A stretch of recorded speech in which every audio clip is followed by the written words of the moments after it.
I'm here with Ryan Daly from our European Research and Strategy team. Ryan is the lead author of our most recent ISA briefing on the student accommodation sector, what's sometimes called PBSA, Purpose-Built Student Accommodation.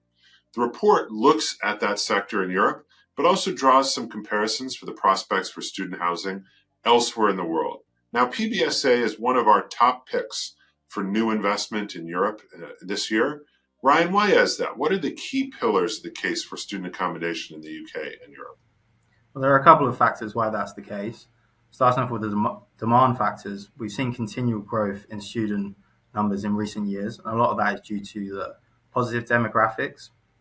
There are simply more younger people, more people of university age in Europe. That is growing by that's growing at a faster rate than the wider population, and we expect that to continue over the next 10 years. Additionally, participation rates are up, so more people now enroll at university after leaving school than at any other time in history. One of the key drivers for PBSA demand comes from international students. They are far more likely to reside in a PBSA scheme given their lack of familiarity with the market. That makes sense.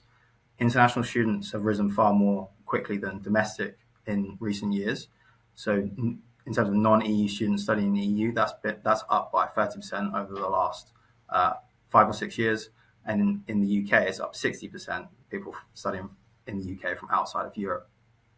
There are a number of factors behind this, so rising wealth in other regions, South America, Asia, for instance, more English language courses being taught at universities in Europe, not just in the UK, and simply just the high number of highly ranked, highly regarded institutions we have in Europe, which come at a tuition cost which is lower than the US, which is the main competitor.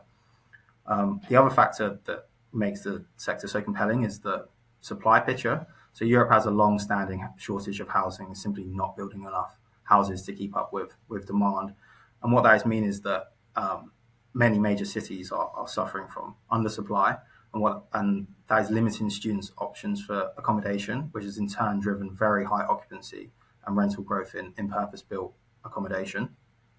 And this is something that we don't see being resolved anytime soon. In fact, we expect the undersupply to become more entrenched, given high construction costs, high financing costs for developments will just mean that new supply will be depressed in the coming years, and therefore the students will continue to struggle to find suitable housing.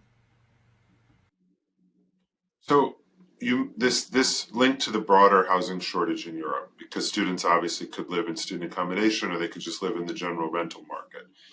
How does the role of regulation, so a lot of European residential markets are regulated, how do those rent controls affect the case for PBSA? Well, we think it makes the sector look more attractive. So PBSA can escape some of those regulations that you mentioned around absolute rent levels or amount that rents can be increased during a lease. That's because student housing or purpose-built student housing is often zoned or classified distinctly from typical rental housing, and it is considered in many cases a commercial property type, which means it just simply, those restrictions don't apply. There's also the fact that students are temporary and transitory in their nature of studying in a particular place for a relatively short period of time. Most will only stay in their rental home for 1 or 2, maximum 4 years, really, which means there's a high natural turnover of tenants in these schemes. And that means that unlike typical rental housing where tenants are stickier, landlords have the ability to mark rents to market levels every year, every couple of years as tenants move on at the end of their studies. And what this means is that purpose-built student accommodation can give you exposure to regulated markets, which often have very favorable supply-demand dynamics, but without the restrictions on cash flow growth that come with investing in typical rental housing in most places.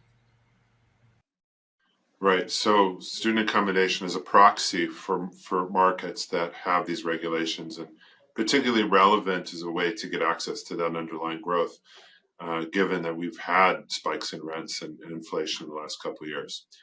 So we've been talking to this point entirely about UK and European student accommodation, but how do the markets there compare to those in other parts of the world? We'd say it's favorable in Europe compared to the other regions. Our view of the US market is that whilst it is a mature sector, student housing in the US, the demographics aren't quite as strong as they are in Europe. The number of 18-year-olds is expected to fall in the coming years, which will mean universities will find it hard to continue to grow. And also, fundamentally, the locations in which many top universities in the US are located, they're in small towns in which there's a single university, meaning that the demand base isn't that diverse. And also, because they're such small cities, relatively rural, there are less restrictions on supply, which means there's potential oversupply risk from new development. Just in general, we would view the sector as more risky in North America than we would in core Asia European markets. In Asia Pacific, the sector is very nascent, very little institutional investment. But a market like Australia looks potentially interesting as it shares many of the same characteristics that we like about the European market, which is the universities are located in big cities, which have tight housing markets, limited options for students to live. The universities teach in English, which is also a big appeal for international students, which means it has a very high share of international students. In fact, it's higher than many or most European countries. So it's potentially an interesting market to invest in. Thanks, Ryan, for joining today for that overview of European and also global student accommodation. If you want to read more, you can access the full report on the Insights section of LaSalle.com.